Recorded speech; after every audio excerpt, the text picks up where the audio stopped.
평범한 사람들의 결혼 생활을 경험해보고 싶었다. 그래서 나는 한성그룹의 후계자라는 신분을 숨긴 채 그저 달콤한 말만 늘어놓는 남자와 결혼했다. 3년 동안 시어머니의 매서운 눈총을 묵묵히 견뎌냈고 내가 쥐어준 용돈을 들고 청년 사업가 행세를 하는 남편을 지켜보았다. 바로 오늘 구청에서 이혼 서류를 접수하고 채 1시간도 지나지 않아 나의 훌륭하신 시어머니는 배가 부른 상간녀와 30명의 친척들을 이끌고 내 명의로 된 100억 원대 청담동 저택에 들이닥쳐 샴페인을 터뜨렸다. 이탈리아에서 공수해온 최고급 러그 위를 더러운 신발로 짓밟은 그들을 보면서도 나는 화를 내지 않았다. 그저 얼음물을 한 모금 마신 뒤 한성 경호실의 긴급 번호를 눌렀을 뿐이다. 이 집이 그토록 마음에 든다면 당신들의 그 알량한 자존심과 함께 바닥까지 싹싹 쓸어내 쫓아주지. 구독 버튼을 누르고 오늘 저와 함께 이 이야기에 귀 기울여 보세요. 파란색 플라스틱 결제, 서류 처리, 내 왼쪽 어깨로 쿵 떨어졌다. 거친 플라스틱 모서리가 옷감을 긁고 지나가며 둔탁한 소리를 냈다. 빨리 도장이나 찍어. 시어머니 이 여사의 날카로운 목소리가 구청 복도를 쩌렁쩌렁 울렸다. 옆쪽 긴 의자에 앉아 서류를 작성하던 사람들이 펜을 멈추고 일제히 이쪽을 돌아보았다. 시어머니는 남들의 시선 따위는 아랑곳하지 않은 채 새빨간 매니큐어를 칠한 검지손가락으로 책상 위 이혼 합의서를 꾹꾹 찔러댔다. 손톱이 얇은 종이를 뚫어버릴 기세였다. 애도 못 낳고 우리 민우 돈이나 펑펑 쓰는 쓸모없는 전업주부 주제에 무슨 낯짝으로 여기서 시간을 끌어? 우리 민우가 지금 대기업 본부장이야. 친정 하나 없는 고아 주제에 얼른 도장 찍고 당장 꺼져. 위자료는 단 한 푼도 받을 생각 꿈에도 꾸지 말고. 나는 플라스틱 의자에 앉은 채로 얻어맞아 욱신거리는 어깨를 문지르지 않았다. 합의서 너머로 맞은편에 앉은 남편 강민우에게 시선을 던졌다. 그는 오늘따라 짙은 회색 맞춤 정장을 쫙 빼입고 넥타이까지 반듯하게 매고 있었다. 등받이에 기대어 앉은 그는 손등으로 턱을 짜증스럽게 문지르며 나와는 눈을 마주치려고도 하지 않았다. 잔말 말고 빨리 찍어. 강민우가 옆에 있던 인주를 내 쪽으로 툭 밀었다. 내 시간은 아주 비싸거든. 오후에 회사에서 엄청나게 중요한 기획회의가 있어서 말이야. 넌 어차피 고아라 짐도 별로 없을 테니까 내 옷가지나 몇 개 챙겨서 조용히 나가. 이 3년은 내가 재수가 없어서 널 걷어 먹여 살렸다고 칠 테니까. 나는 인주통 안에 담긴 새빨간 인주를 가만히 내려다보았다. 대기업 본부장. 중요한 기획회의. 나는 책상 위에 놓인 검은색 사인펜으로 손을 뻗었다. 뚜껑을 열고 서명란의 펜 끝을 가져다 댄 뒤 윤지아라는 세 글자를 또박또박 적었다. 그러고는 옆에 놓인 나무 도장을 집어들어 인주를 듬뿍 묻힌 다음 이름 옆에 꾹 눌러 찍었다. 새빨간 도장 자국이 종이 위에 선명하게 남았다. 강민우는 곧바로 합의서를 낚아채듯 가져가 서명과 도장을 빠르게 확인했고 참을 수 없다는 듯 입꼬리를 실룩이며 웃었다. 시어머니는 그 서류를 확 빼앗아 파란색 서류철 안에 집어넣고는 겉면을 손으로 툭툭 치며 길게 안도의 한숨을 내쉬었다. 아이고, 드디어 이 지긋지긋한 찰거머리를 떼어냈네. 민우야, 가자. 엄마가 오늘 너 주려고 푹 고운 사골국 끓여놨어. 그거 먹고 몸보신도 하고 애군도 싹 떨쳐내자꾸나. 두 사람은 자리에서 일어나 내게는 단 한마디의 말도 남기지 않고 곧장 구청 정문을 향해 걸어갔다. 앞장서서 걷는 강민우의 발걸음은 마치 수능시험을 갓 끝낸 수험생처럼 가벼워 보였다. 나는 제자리에 앉아 사인펜 뚜껑을 닫고 연필꽂이에 꽂아 넣었다. 구청 정문을 나서자 한낮의 햇살이 눈을 찌를 듯 쏟아졌다. 길가에는 강민우가 타고 온 검은색 수입 승용차가 세워져 있었다. 작년 그의 생일 때 내가 일시불로 결제해서 그의 명의로 사준 차였다. 지금 그 차는 후미등을 2번 깜빡이더니 쏜살같이 멀어졌다. 나는 계단에 서서 스마트폰을 꺼내 은행 거래 내역 앱을 열었다. 화면에는 이체 내역이 빼곡하게 채워져 있었다. 강민우는 매일 낮 11시까지 늦잠을 자고 일어나 비싼 향수를 떡칠하고 출근했다. 그가 입에 달고 사는 그 대기업이라는 곳은 사실 한성그룹 계열사 중에서도 가장 변두리에 박혀 매년 적자만 내는 이름 없는 하청업체에 불과했다. 그의 그 본부장이라는 자리 역시 무슨 대단한 기획회의를 해서 얻어낸 것이 아니었다. 지난 2년 동안 그 하청업체의 창고에 분기마다 산더미처럼 쌓이던 악성 재고들. 그것들은 전부 내 개인 계좌의 돈으로 몇 개의 페이퍼 컴퍼니를 동원해 일시불로 사들여 메워준 실적 구멍이었다. 그는 그 가짜 매출 보고서를 들고 회사에서 아나무인으로 굴며 자신이 100년에 한 번 나올까 말까 한 천재 사업가라도 되는 줄 착각하고 있었다. 나는 손가락을 왼쪽으로 쓸어 넘겨 끊임없이 돈이 빠져나가던 그 전용 계좌를 선택한 뒤 가차없이 해지 버튼을 눌렀다. 이혼 수속을 마친 지 1시간 뒤 나는 택시를 타고 청담동으로 돌아왔다. 택시는 언덕 중턱에 자리한 고급 빌라 단지 밖에 멈춰섰다. 나는 육중한 철제 대문을 밀고 들어가 돌길을 따라 현관 앞으로 걸어갔다. 100억 원을 호가하는 이 단독주택의 외벽에 얽힌 담쟁이 덩굴은 바로 지난달에 내가 직접 다듬은 것이었다. 나는 손을 들어 도어록 화면에 6자리 숫자를 눌렀다. 삑삑삑. 화면이 붉게 번쩍이며 비밀번호 오류를 알렸다. 나는 2초 정도 멈칫했다가 강민우의 생일을 다시 한번 입력했다. 여전히 붉은 빛과 함께 신경질적인 오류음이 울렸다. 비밀번호가 바뀌어 있었다. 구청에서 나온 지 겨우 1시간도 안 되었는데 그들은 참지 못하고 벌써 자물쇠를 바꿔버린 것이다. 나는 눈을 내리깔고 번호 패드 아래로 손가락을 옮겼다. 그곳에는 눈에 띄지 않는 작은 금속 덮개가 있었다. 나는 덮개를 밀어 올리고 숨겨져 있던 마스터 지문 인식기에 엄지손가락을 댔다. 띠리링. 잠금 장치가 풀리며 두꺼운 양계형 현관문이 안쪽으로 스르르 열렸다. 문이 살짝 열리자마자 돼지 삼겹살을 굽는 짙은 기름 냄새와 마늘 냄새가 훅 끼쳐 얼굴을 덮쳤다. 그 뒤를 이어 귀청을 찢을 듯한 트로트 가락이 거실 깊은 곳에서부터 쿵쾅거리며 터져나왔다. 나는 신발을 갈아 신고 현관의 원목 마루를 밟으며 안으로 들어갔다. 원래 넓고 깔끔했던 거실은 지금 완전히 아수라장으로 뒤집혀 있었다. 거실 한가운데 깔린 값비싼 페르시아산 러그 위에는 휴대용 가스버너 3개가 올려져 있었고 고기 기름이 사방으로 튀어오르고 있었다. 30명이 넘는 사람들이 소파, 러그 위, 통유리창 곁에 비집고 앉아 손에 소주잔을 든 채 트로트 박자에 맞춰 큰 소리로 환호성을 지르고 있었다. 전부 강민우 쪽 친척들이었다. 2달 전에 내가 갖다 들여온 천연 가죽 소파 위에는 시어머니 이 여사가 젊은 여자의 손을 꼭 잡고 앉아 있었다. 그 여자는 헐렁한 인부복을 입고 있었고 배가 이미 약간 불러 있었다. 바로 유진이었다. 얼굴이 시뻘겋게 달아오른 시어머니는 옆에 앉은 큰어머니를 향해 목청을 높여 소리치고 있었다. 형님, 이것 좀 보세요. 이 강남의 으리으리한 대저택 좀 보시라고요. 이게 다 우리 민우가 일시불로 짝 긁어서 산 거 아닙니까? 그 알도 못났던 촌년이 드디어 굴러나갔어요. 우리 유진이 뱃속에 품은 아이가 바로 우리 강씨 가문의 금쪽 같은 핏줄인데 이렇게 풍수질이 좋은 큰 집은 우리 유진이처럼 복스러운 애나 살 자격이 있는 거죠. 큰어머니는 고기를 싼 상추쌈을 입에 우겨 넣으며 우물우물 맞장구를 쳤다. 아유, 내 말이 그 말이야. 우리 민우가 이제 출세해서 청담동의 집도 다 사고 말이야.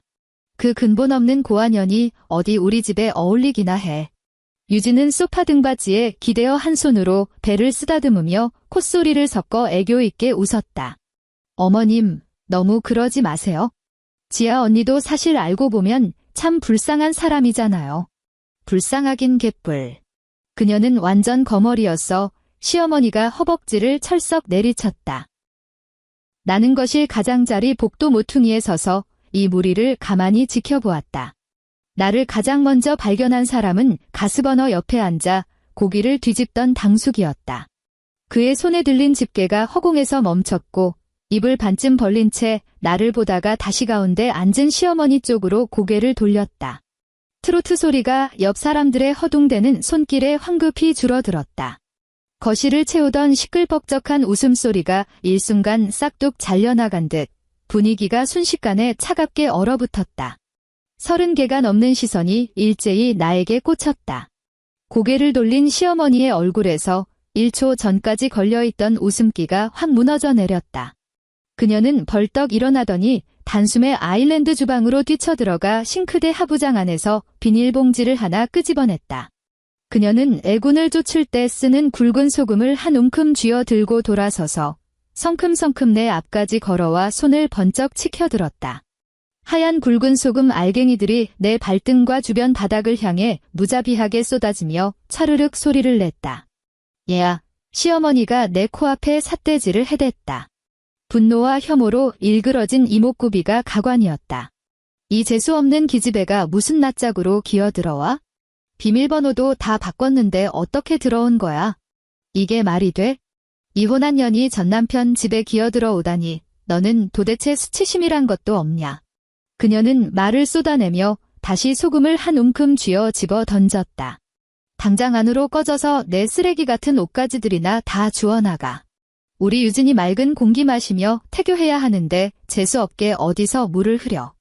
오늘은 우리 강씨 집안에 새며느리 들어온 거 축하하는 가족 모임 날인데 내가 여기 떡하니 서서 우리 심기를 긁겠다 이거지? 강민우가 사람들 뒤편에서 걸어 나왔다.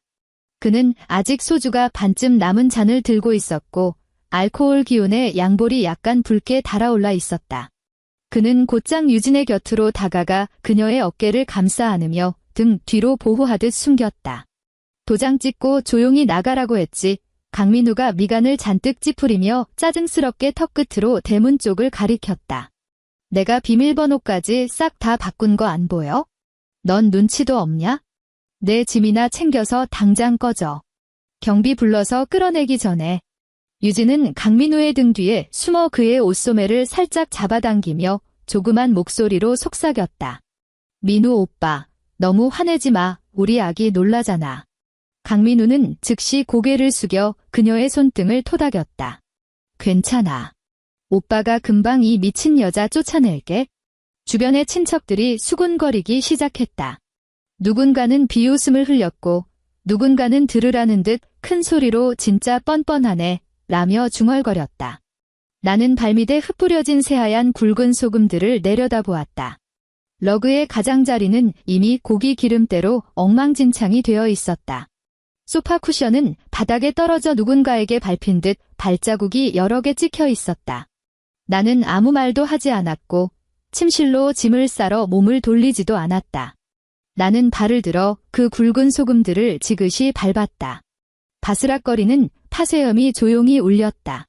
나는 앞을 가로막고 선 시어머니를 비켜 지나가 곧장 주방에 있는 거대한 양문형 냉장고를 향해 걸어갔다.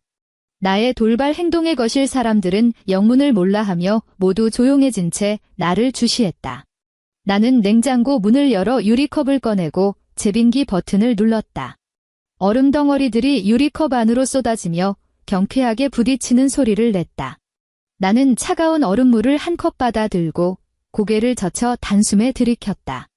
차가운 물줄기가 목구멍을 타고 넘어가며 폐부에서 끓어오르던 숨결을 차갑게 억눌렀다. 나는 텅 빈 물컵을 대리석 아일랜드 식탁 위에 쾅 하고 내려놓았다. 둔탁한 소리가 크게 울렸다. 그리고 나는 재킷 안주머니로 손을 넣었다. 그곳에는 검은색 특수 스마트폰이 들어 있었다. 지난 3년 동안 나는 강씨 집안 그 누구 앞에서도 이 휴대전화를 꺼낸 적이 없었다. 전원 버튼을 누르자 화면이 켜졌고 나는 주소록 맨 꼭대기에 있는 번호로 곧바로 전화를 걸었다. 신호음이 단 한 번 울리자마자 전화가 연결되었다. 나 윤지아다. 내 목소리는 정막이 흐르는 주방 안에서 유난히 또렷하게 울렸다. 거실 사람들의 시선이 일제히 나에게 쏠렸고 강민우는 인상을 쓴 채 앞으로 한 걸음 다가왔다. 나는 유리창 너머로 단정하게 깎인 잔디밭을 응시하며 수화기 너머로 말했다. 청담동 본가에 주거 침입한 쓰레기들 30마리가 들어와 있다. A팀 데리고 와서 싹 치워. 나는 잠시 말을 멈추고 내 휴대전화를 빼앗으려 코앞까지 다가와 손을 뻗으려는 강민우를 똑바로 쳐다보았다. 5분 주겠다. 나는 전화를 끊고 검은색 휴대전화를 다시 주머니에 넣었다. 시어머니는 몇 초간 멍하니 서 있다가 갑자기 과장된 폭소를 터뜨렸다. 그녀는 나를 손가락질하며 친척들을 향해 고개를 돌렸다. 아이고 맙서사. 너희들 방금 들었어? 이 기집애 집에서 쫓겨나더니 충격받아서 아예 실성했나 봐. 무슨 팀을 데려와서 싹 치워. 자기가 조폭 영화 찍는 형님이라도 되는 줄 아나 보지. 강민우는 코웃음을 치며 뻗었던 손을 거두고 양손을 정장 바지 주머니에 찔러 넣었다. 윤지야, 지금 누구 보라고 헛소리 쇼를 하는 거야? 의지할 친정 식구 하나 없는 주제에 도대체 누구한테 전화를 걸어? 포장이사 센터냐? 그래, 좋아. 딱 5분 주지. 5분 뒤에도 내 발로 안 기어나가면 내가 직접 내 목덜미를 잡고 내 동댕이 쳐줄 테니까. 유진은 다시 소파에 자리를 잡고 앉아 옆에 놓인 과일 접시에서 포크로 과일을 찍어 입에 쏙 넣었다. 그녀의 눈빛에는 구경거리를 즐기는 조롱이 가득했다. 친척들은 다시 고기를 집어 먹으며 술잔을 부딪혔고 트로트 볼륨은 누군가에 의해 다시 커졌다. 나는 대리석 아일랜드 식탁에 기대어 주방벽에 걸린 시계를 바라보았다. 초침이 한 칸 한 칸 전진했다. 강민우는 틈틈이 손목시계를 내려다보았고 그의 입가에 걸린 비웃음은 점점 짙어졌다. 4분 50초.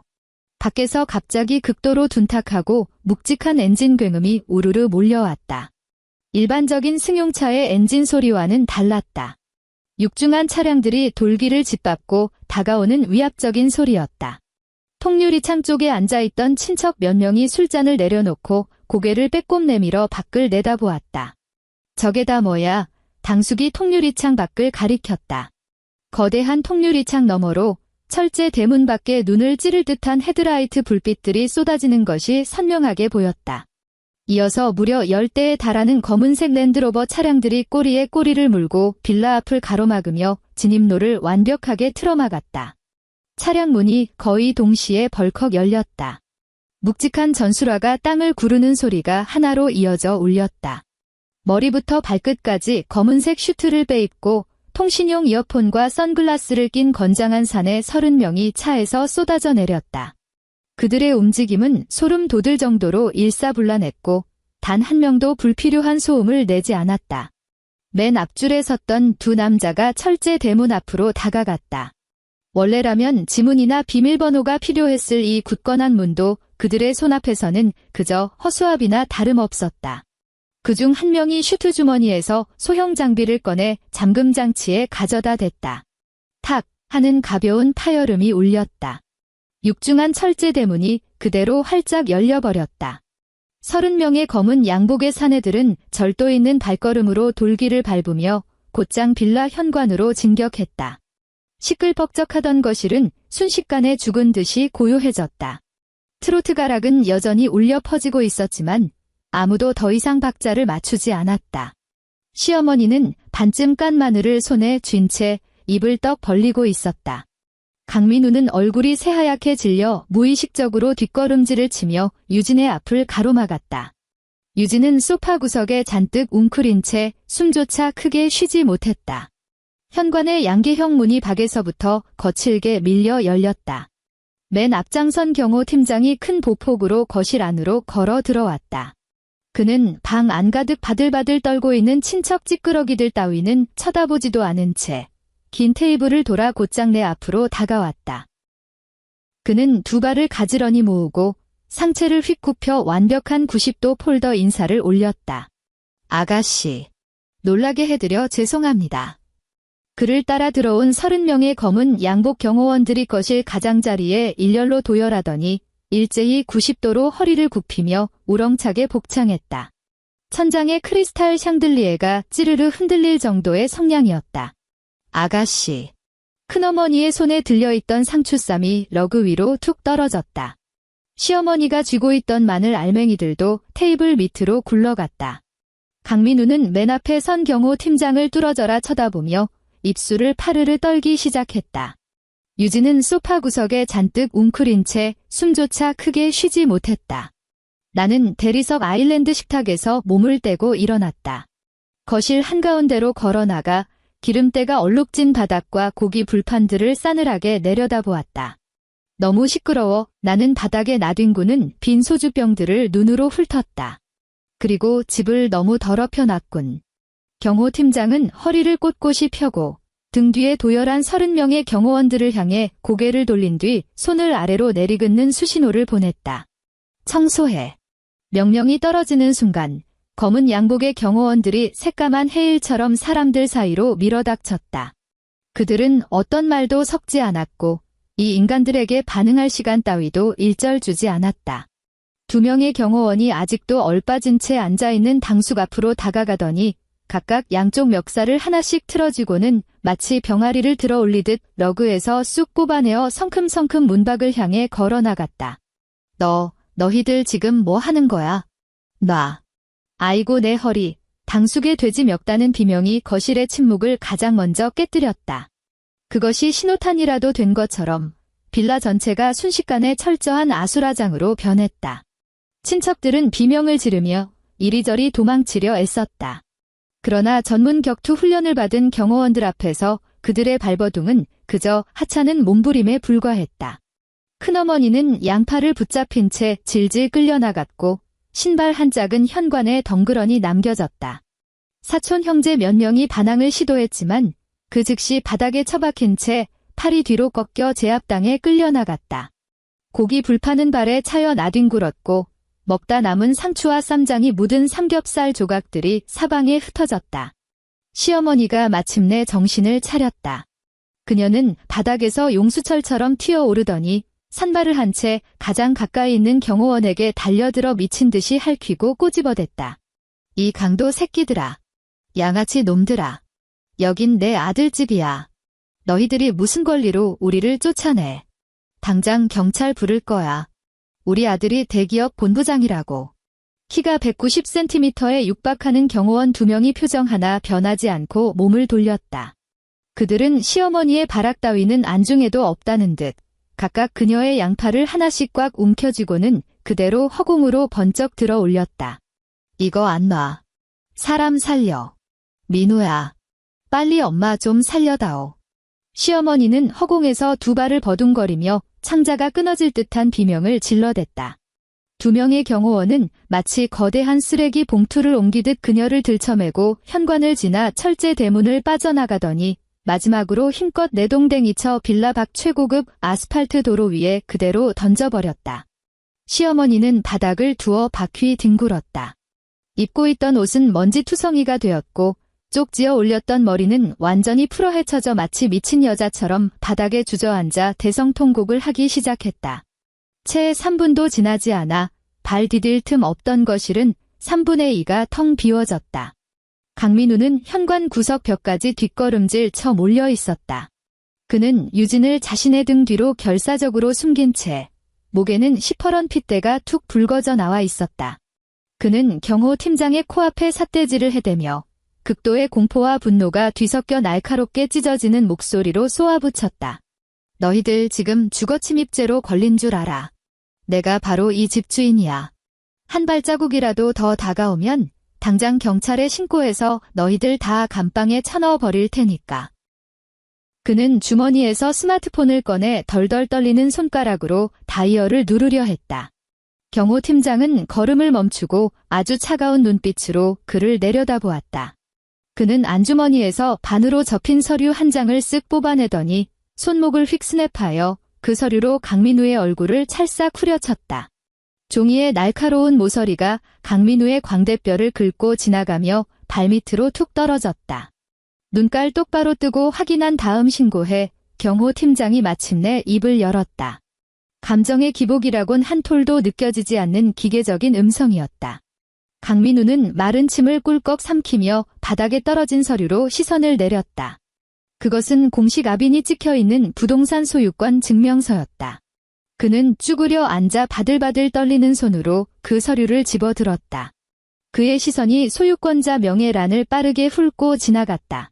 그곳에는 한성그룹 재단법인이라는 크고 굵은 글씨가 너무나도 선명하게 찍혀 있었다. 강민우의 2 눈이 터질 듯이 커졌고 안구에는 핏발이 서며 시뻘겋게 충혈되었다. 그는 그 글씨들을 뚫어지라 쳐다보며 손톱이 종이를 찢어발길 정도로 꽉 움켜쥐었다. 한성그룹, 그가 멍한 얼굴로 고개를 쳐들고 1미터쯤 떨어져 있는 나를 믿을 수 없다는 듯 바라보았다. 말도 안 돼. 이 집은 내가 일시불로 다 주고 산 건데. 어떻게 한성그룹 명의로 되어 있다는 거야?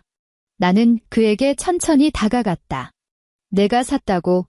나는 고개를 숙여 길 잃고 쫓겨난 개새끼처럼 바닥에 웅크리고 있는 남자를 싸늘하게 내려다보았다. 내가 매달 받아오는 카드이자 갚기에도 턱없이 모자란 그 쥐꼬리만 한 월급으로 청담동 100억짜리 저택을 무슨 수로 사? 강민우. 너 혼자 북치고 장구치며 너무 오래 꿈을 꾸다 보니까 내가 진짜 무슨 재벌가 신흥 귀족이라도 된 줄 알았어? 강민우의 입술이 뻐끔거렸지만 쉰 소리조차 밖으로 나오지 못했다. 그가 악착같이 쌓아 올렸던 허영과 오만함은 이종이 한 장과 문박을 지키고 선 30명의 경호원들 앞에서 처참하게 가루가 되어 흩날리고 있었다. 경호원들이 다가와 이미 다리에 힘이 풀려 주저앉아버린 유진의 양팔을 꿰차고 밖으로 끌어냈다. 강민우는 더 이상 반항조차 하지 못했다. 그는 2명의 경호원에게 질질 끌려 대문 밖으로 내던져졌고 이미 목이 쉬어라 통곡하고 있는 시어머니 곁에 널브러졌다. 철제 대문 밖, 가로등이 창백한 빛을 뿌리고 있었다. 시어머니와 강민우는 가로등 기둥 밑에 넋이 나간 채 쓰러져 있었다.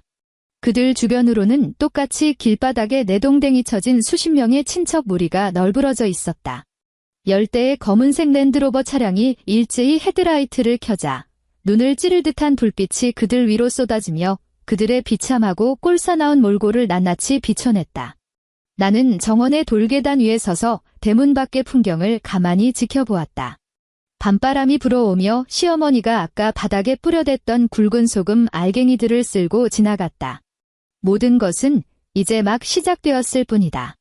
육중한 철제 대문이 경호 팀장의 조작에 의해 서서히 닫히며 둔탁한 금속 마찰음을 냈다. 나는 몸을 돌렸다. 대문 밖에서 철창을 두드리며 하늘이 무너져라 울부짖고 저주를 퍼붓는 소리 따위는 철저하게 무시했다. 경호 팀장은 2억 걸음 간격을 유지하며 내 뒤를 따랐다. 아가씨, 안방과 손님방에 남은 저들의 개인 짐들은 어떻게 처리할까요? 검은색 대형 쓰레기 봉투 가져와서 싹 다 쑤셔 넣어. 저 인간들이 썼던 침대 시트, 러그, 소파 쿠션까지 모조리 다 바깥 분리수거장에 내다 버려. 나는 현관의 원목 마루를 밟고 서서 쓰레기장이 되어버린 거실을 무심한 눈으로 훑었다. 내일 청소 전문 업체 불러서 집안 전체 정밀 소독 한번 돌리고 저 가스버너들은 당장 밟아서 부숴버려. 알겠습니다. 나는 2층으로 올라갔다. 복도 끝에 있는 서재는 내가 떠날 때의 모습 그대로 단정하게 유지되어 있었다.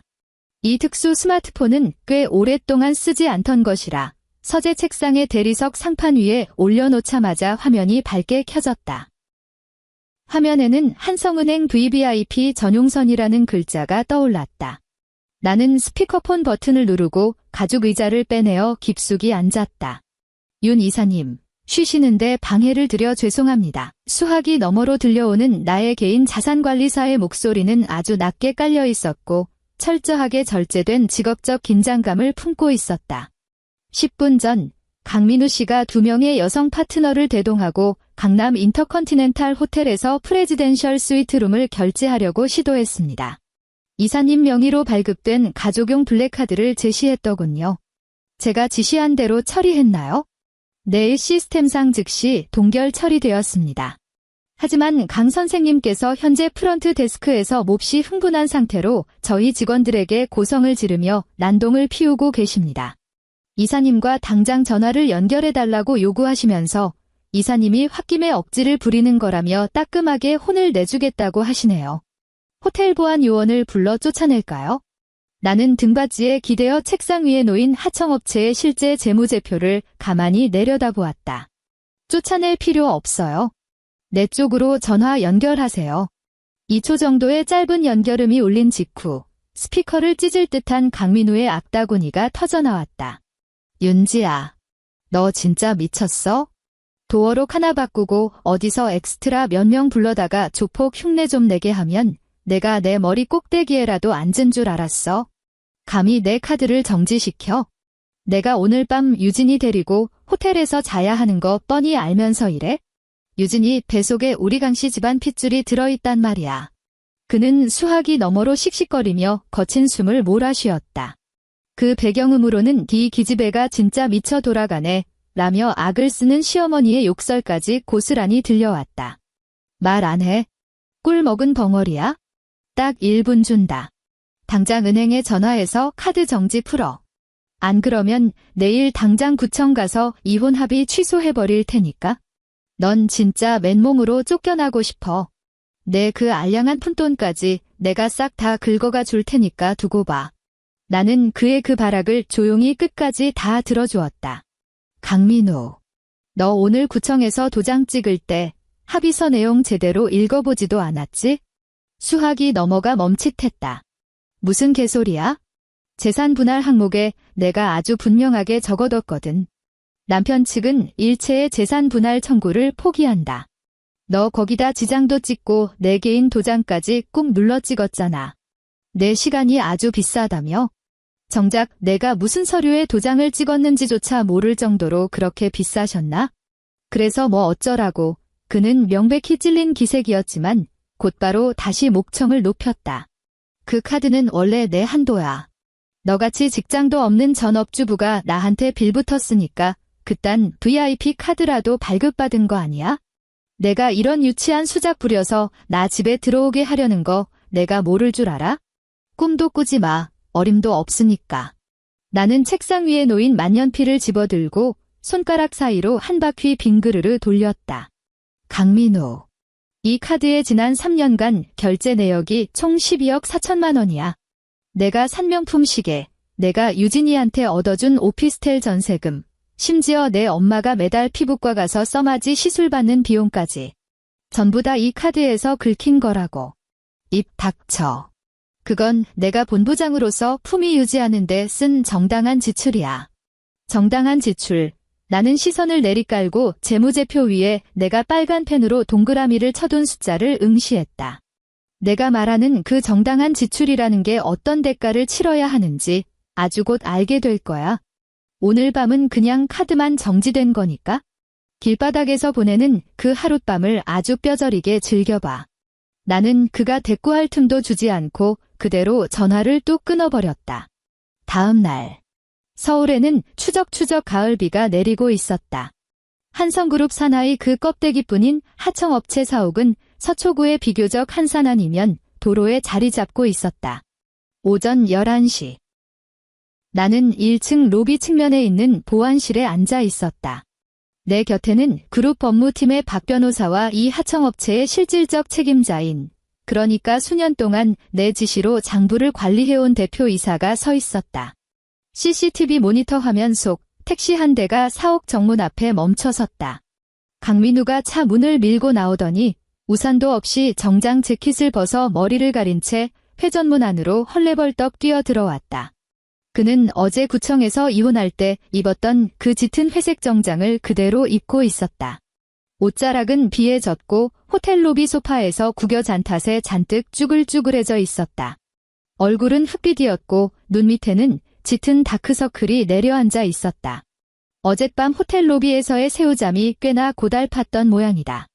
그는 머리카락에 묻은 빗물을 털어내고는 성큼성큼 로비의 보안 게이트로 향했다. 주머니에서 본부장 사원증을 꺼내 단말기에 척 가져다 댔다. 화면에 빨간 불이 들어왔다. 인증에 실패했습니다. 유효하지 않은 카드입니다. 기계적인 여성의 음성이 로비에 울려 퍼졌다. 강민우는 짜증스럽게 넥타이를 거칠게 잡아당기고는 단말기에 사원증을 2번 더 팍팍 내리찍었다. 여전히 빨간 불이었다. 그는 신경질적으로 발을 들어 게이트 차단막을 쾅 하고 걷어찼다. 로비가 쩌렁쩌렁 울릴 만큼 큰 소리가 났다. 야, 경비. 눈깔 안 달렸어. 당장 게이트 열어. 그는 게이트 옆에 서 있는 2명의 보안 요원에게 손가락질을 하며 윽박질렀다. 하지만 이 2사람은 평소 사옥에 있던 일반 경비원들이 아니었다. 바로 어젯밤 청담동 빌라에 나타났던 통신용 이어폰을 낀 검은 양복의 경호원들이었다. 경호원들은 마치 2개의 석상처럼 꼿꼿이 서서 그의 발악을 철저하게 투명인간 취급했다.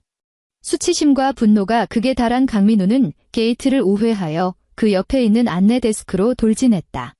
데스크 직원은 그의 험악한 꼴을 보고 깜짝 놀라 몸을 뒤로 움츠렸다. 너희들 보안 시스템 관리를 이따위로 해. 내가 기획팀 본부장이야. 내 중요한 회의에 늦어서 차질 생기면 너희들 중 누가 책임질 건데. 당장 관리소장 내려오라고 해.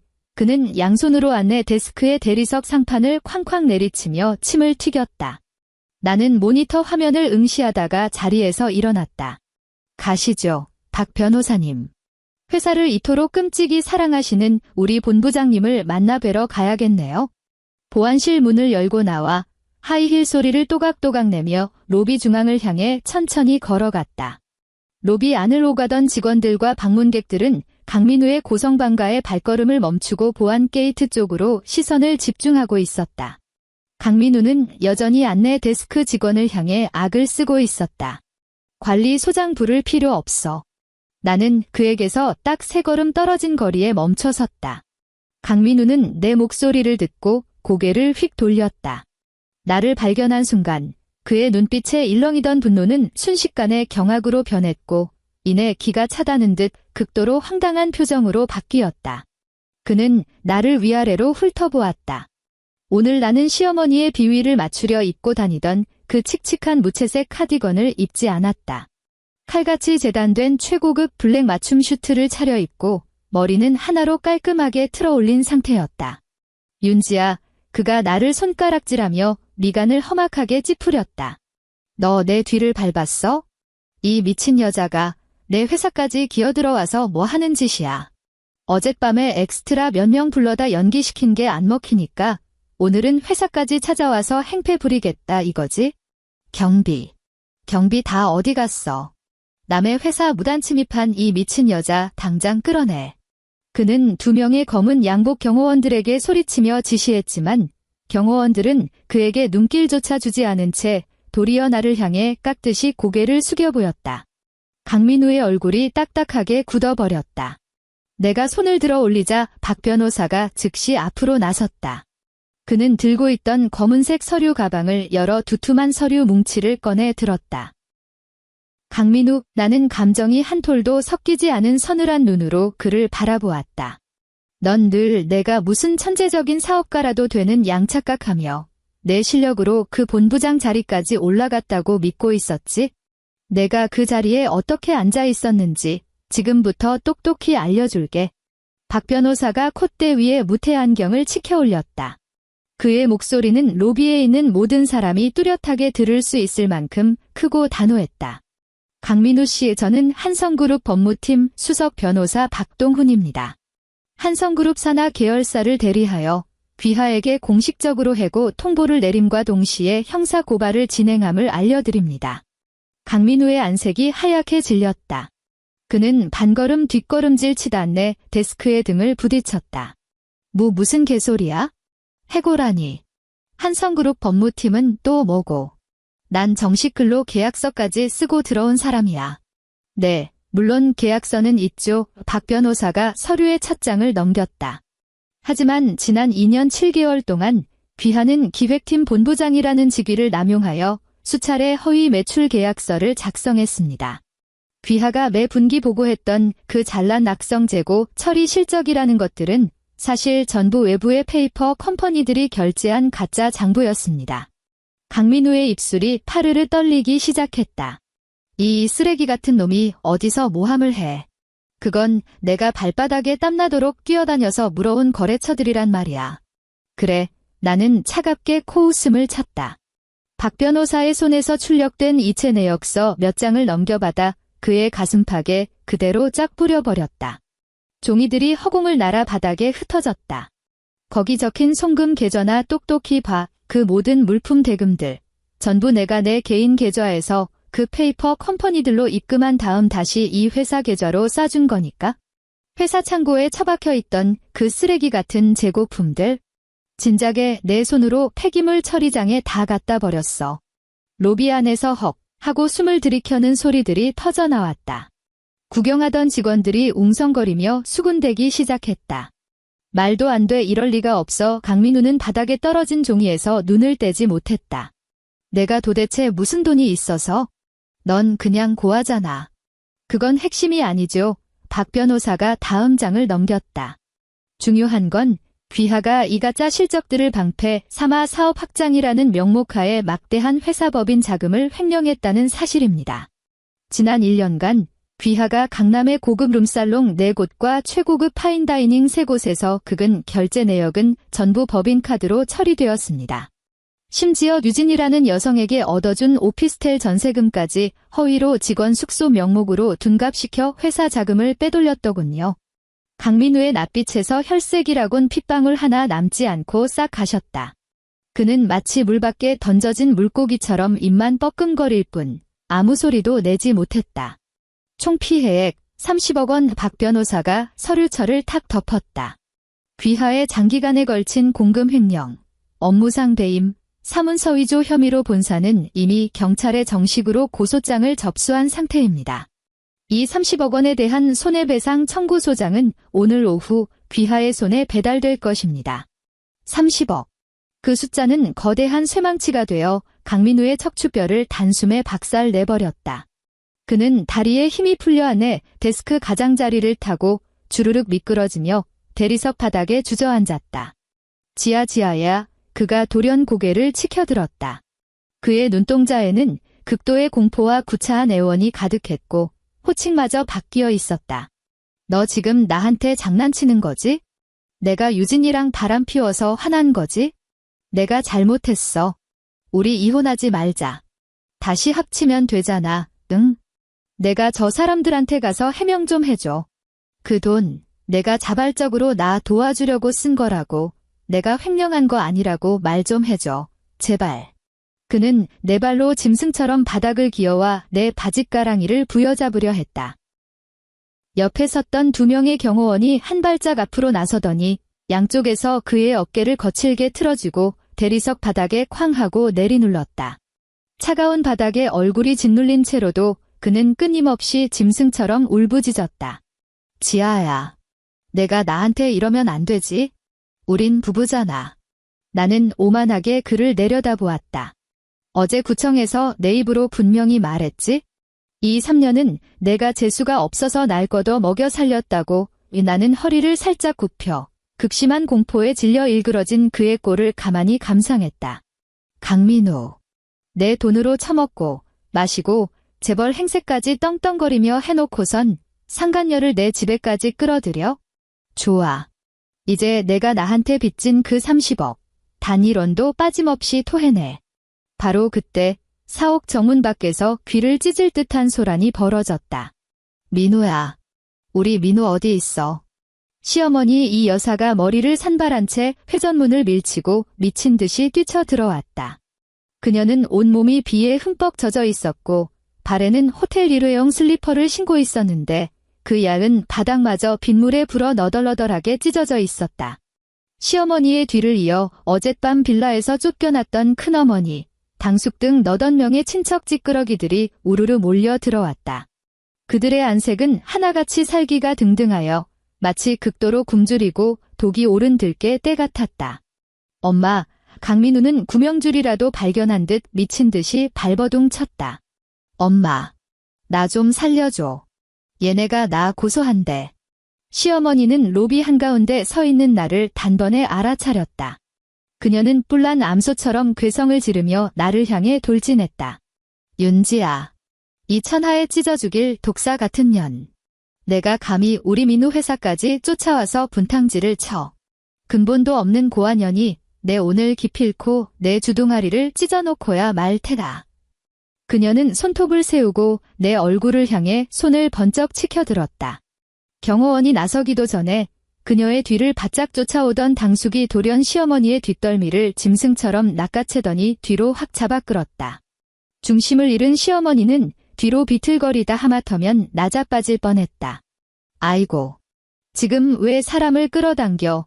그녀는 분노로 얼굴을 붉히며 당숙을 노려보았다. 당숙은 그녀의 폐악질 따위는 들리지도 않는다는 듯 바닥에 짓눌려 있는 강민우를 향해 두 눈을 번뜩이며 소리쳤다. 분노가 극에 달해 목소리가 쩍쩍 갈라졌다.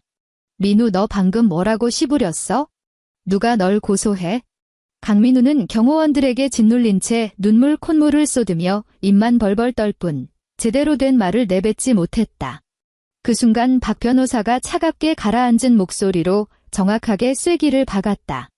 강민우 씨는 30억 원의 공금 횡령 혐의로 본사에 의해 정식 고소당했습니다.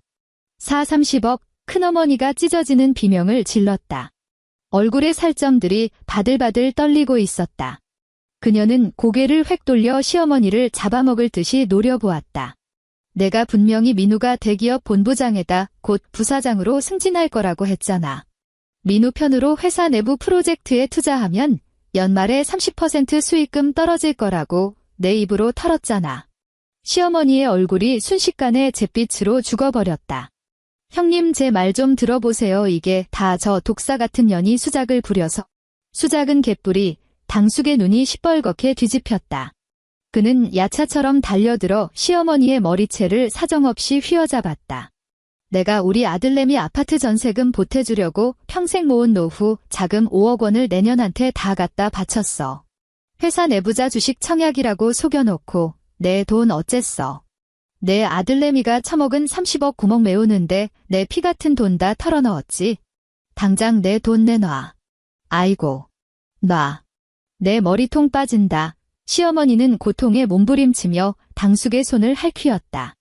큰어머니마저 짐승처럼 달려들어 시어머니의 옷자락을 부여잡고 미친 듯이 앞뒤로 흔들어댔다. 이 사기꾼년. 너희 모자는 천하의 몹쓸 사기꾼들이야. 뭐. 청담동 100억 저택. 대기업 본부장. 당장 내 돈 뱉어내. 내 돈 3억 내놓으라고. 다른 친척들도 일제히 좀비 떼처럼 달려들었다. 누군가는 시어머니의 정강이를 걷어차고 누군가는 그녀의 옷주머니를 뒤져대기 시작했다. 평소 집안에서 상전 노릇을 하며 떠받들어지던 이 여사는 지금 굶주린 늑대 무리에 던져진 썩은 고깃덩어리처럼 친척들에게 무자비하게 물어뜯기고 있었다. 사람 살려. 그만 때려. 민우야. 엄마 좀 살려다오. 시어머니는 바닥에 나뒹군 채 양손으로 머리를 감싸 안고 울부짖었다. 발에 신고 있던 슬리퍼마저 멀리 날아가 버렸다. 강민우는 제 어미가 친척들에게 짓밟히고 두들겨 맞는 꼴을 두 눈 뜨고 지켜볼 수밖에 없었다. 어떻게든 기어 일어나려 발악했지만 경호원들의 억센 힘에 눌려 손가락 하나 까딱할 수 없었다. 그는 절망으로 가득 찬 눈으로 나를 올려다보며 목구멍 깊은 곳에서 짐승 같은 울음소리만 토해낼 뿐이었다. 로비의 보안 요원들은 그 개싸움을 뜯어말릴 생각조차 하지 않았다. 나는 박 변호사를 향해 가볍게 턱짓을 했다. 회사 업무방해로 경찰에 신고하세요. 이 저열한 채무관계 쇼는 경찰서 가서 마저 찍으라고 하죠. 박 변호사에게 지시를 내린 뒤 바닥에 기어다니는 강민우를 벌레 보듯 마지막으로 훑어보고는 몸을 돌려 임원 전용 엘리베이터로 향했다. 등 뒤로 시어머니의 단말마 같은 비명과 친척들의 악에 바친 저주가 바깥의 수산한 빗소리와 엉켜 이 삼류막장 드라마의 완벽한 피날레 배경음으로 울려 퍼지고 있었다. 나흘 뒤 비는 여전히 그치지 않았다. 한성그룹 본사 사옥. 강남의 심장부에 우뚝 솟은 이 50층짜리 전면 유리 빌딩은 며칠째 이어지는 장맛비 속에서도 오만한 위용을 과시하고 있었다. 오후 3시 나는 꼭대기층 대표이사 집무실에 앉아 책상 위에 놓인 보고서를 내려다보고 있었다. 경호팀장이 조금 전 올려놓고 간 문서였다. 바로 어젯밤 임신부 행세를 하며 그토록 기세등등하게 굴던 상간녀 유진은 강민우가 청담동 저택에서 빈손으로 쫓겨난 것도 모자라 30억 원이라는 빚더미에 안고 심지어 친척들마저 비투의 혈안이 되어 추적 중이라는 사실을 깨닫자마자 그녀의 그 천박한 본성에 가장 완벽하게 부합하는 결정을 내렸다. 그녀는 강민우가 경찰서에 불려가 조사를 받는 틈을 타 그가 끝까지 품에 끼고 돌던 소형 금고를 뜯어버렸다. 그 안에는 시어머니가 마지막으로 목숨처럼 챙겨둔 금부치 몇 개와 명품 시계 2점이 들어있었다. 유진은 그 금품을 깡그리 쓸어 담았고 심지어 그날 밤 불법 산부인과를 찾아가 그토록 떠받들어지던 강씨 집안의 금쪽 같은 핏줄마저 흔적 없이 지워버린 뒤 완전히 잠적해버렸다. 텅 빈 금고를 확인한 강민우는 그 자리에서 이성을 잃고 미쳐 날뛰며 모텔 카운터를 박살냈고 결국 경찰까지 출동해 강제 퇴실 조치를 당했다. 막다른 골목에 몰린 그 모자는 마침내 구걸하다시피 인맥을 동원해 내가 3년 동안 숨겨왔던 진짜 신분을 파헤치기 시작했다. 사실 대단한 조사가 필요한 것도 아니었다. 그날 밤 빌라 거실에서 경호 팀장이 이미 천장이 울리도록 내 정체를 복창했으니까 책상 위 내선 전화가 울렸다. 아가씨, 경호 팀장의 목소리가 흘러나왔다. 1층 정문 앞에 그 두 인간이 나타났습니다. 현재 보안 요원들이 출입 통제선 밖에서 막고 있습니다. 알겠어. 나는 자리에서 일어나 슈트 재킷의 밑단을 매무새 좋게 당겨내렸다. 임원 전용 엘리베이터를 타고 1층 로비에 도착했을 때 밖에는 더 굵은 빗줄기가 쏟아지고 있었다. 거대한 통유리창 너머로 강민우와 시어머니 이 여사의 꼴이 한눈에 들어왔다. 두 사람은 우산도 쓰지 않은 채 사옥 정문 밖 화강암 바닥에 뻣뻣하게 무릎을 꿇고 엎드려 있었다. 쏟아지는 폭우의 옷은 흠뻑 젖어 살갗에 쩍쩍 달라붙어 있었다. 숍에서 공들여 말아 올렸던 시어머니의 머리칼은 더러운 물미역처럼 뒤엉켜 얼굴에 들러붙어 있었다. 강민우는 고개를 푹 숙인 채 빗속에서 통제할 수 없을 만큼 양어깨를 바들바들 떨고 있었다. 검은색 장우산을 든 10명의 경호원들이 로비 문 밖에 거대한 인간 방패막을 치고 서서 사옥을 오가는 직원들의 시선으로부터 그 쓰레기들을 철저하게 격리시키고 있었다. 자동문이 스르륵 양옆으로 열렸다. 매서운 바람과 빗방울이 얼굴을 때렸다. 경호팀장이 즉시 앞으로 나서 내 머리 위로 거대한 검은 우산을 펼쳐들었다. 나는 또각또각 구두 소리를 내며 그들에게서 2미터 떨어진 거리에 걸음을 멈췄다. 구두 소리를 들은 시어머니가 번쩍 고개를 쳐들었다. 빗줄기 사이로 내 얼굴을 확인한 그녀의 두 눈이 터질 듯이 부릅떠졌다. 마치 지옥불 속에서 썩은 동아줄이라도 발견한 듯한 표정이었다. 그녀는 네 발로 짐승처럼 바닥을 기며 앞으로 달려들었지만 경호원들의 단단한 구두코에 가로막혀 출입 통제선을 넘지 못했다. 며느리. 지아야. 우리 착한 지아야. 시어머니는 무릉덩이가 고인 바닥에 미친 듯이 머리를 찧어댔다. 흙탕물이 튀어올라 그녀의 낯짝을 진흙 범벅으로 만들었다. 애미가 죽일년이다. 애미가 눈깔이 피었지.